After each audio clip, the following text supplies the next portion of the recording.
Halo rekan, halo rekan-rekan semua. Perkenalkan, nama saya Wilson Majotan, mahasiswa dari Binus Online dengan nomor induk 27024 19174. Pada kesempatan kali ini, saya akan menjelaskan bagaimana Gantt chart dapat digunakan secara efektif dalam project management, beserta contohnya dalam memantau progres dan memfasilitasi komunikasi tim.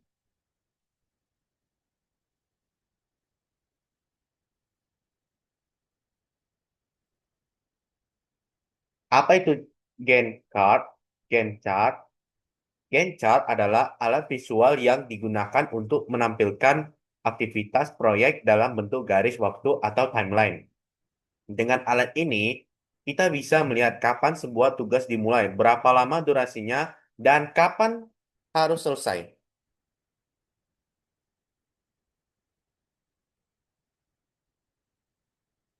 Manfaat utama Gantt chart dalam project management. Yang pertama, perencanaan jadwal membantu menyusun urutan aktivitas dan alokasi waktu secara jelas. Kedua, pemantauan progres. Penjelasannya memudahkan kita melihat apakah pekerjaan sesuai jadwal atau ada keterlambatan. Nah, yang ketiga, identifikasi dependensi.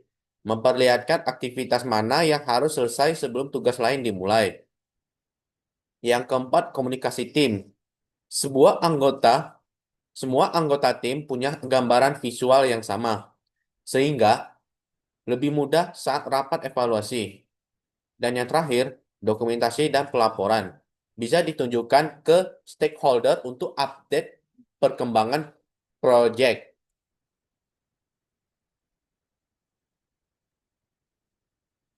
Selanjutnya, ada juga manfaat utama Gantt chart dalam project management.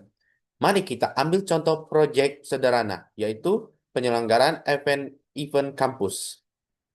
Yang pertama, aktivitas pertama adalah pemesanan tempat. Setelah itu, berjalan paralel ada promosi acara dan pendaftaran peserta.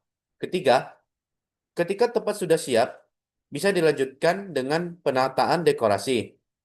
Dan yang terakhir, pada hari H, dilaksanakan acara inti, lalu ditutup dengan evaluasi.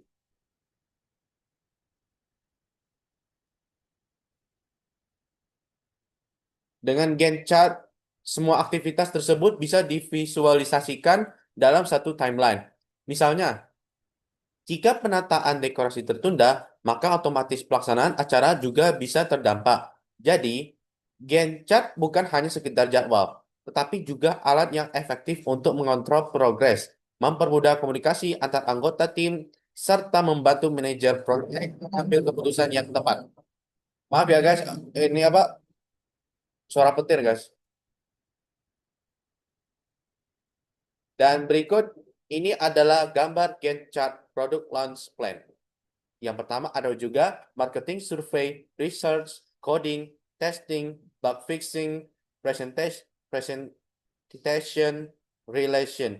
Dan juga di atas juga ada week 1, week 2, week 3, week 4, week 5 sampai week 6. Terdiri dari banyak data ya, guys. Untuk penjelasannya,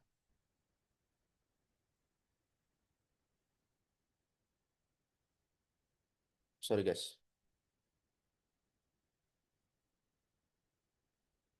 Nah, gambar tersebut berjudul Gantt Chart Product Launch Plan yang artinya adalah rencana peluncuran produk dalam bentuk timeline selama 6 minggu. Yang pertama, marketing survei di week 1 sampai week 2. Aktivitas pertama yang dilakukan adalah survei pemasaran, bertujuan untuk mengetahui kebutuhan pasar dan preferensi konsumen sebelum produk diluncurkan.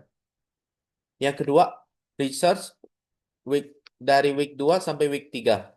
Setelah survei, dilakukan riset lebih mendalam. Riset ini bisa berupa analisis kompetitor, teknologi maupun bahan yang dibutuhkan untuk pengembangan produk. Yang ketiga, coding dari week ketiga sampai week 4. Proses pengembangan produk, misalnya aplikasi atau software, dilakukan setelah riset agar pengembangan sesuai hasil temuan sebelumnya. Yang keempat, ada juga testing dari week 4 sampai week 5. Produk diuji untuk memastikan fungsionalitas berjalan baik. Tahap ini penting untuk mendeteksi error atau kekurangan.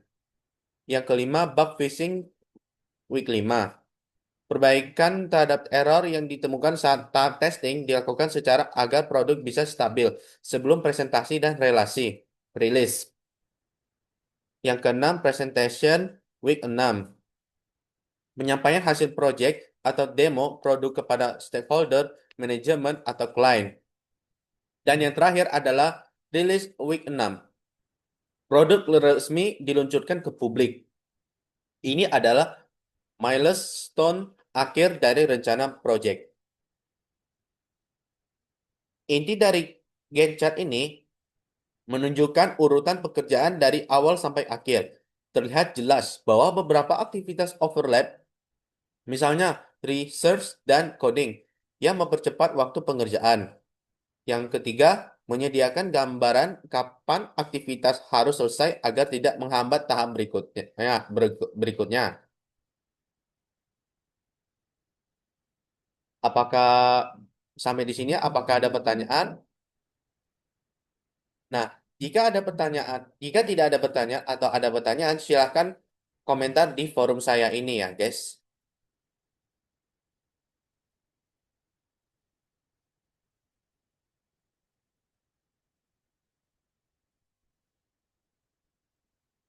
Demikian penjelasan saya mengenai pemanfaatan Gantt chart dalam project management. Semoga bermanfaat dan terima kasih sudah menyimak. Terima kasih.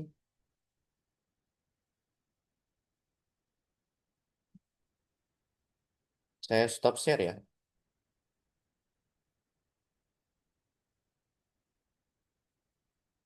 Hmm.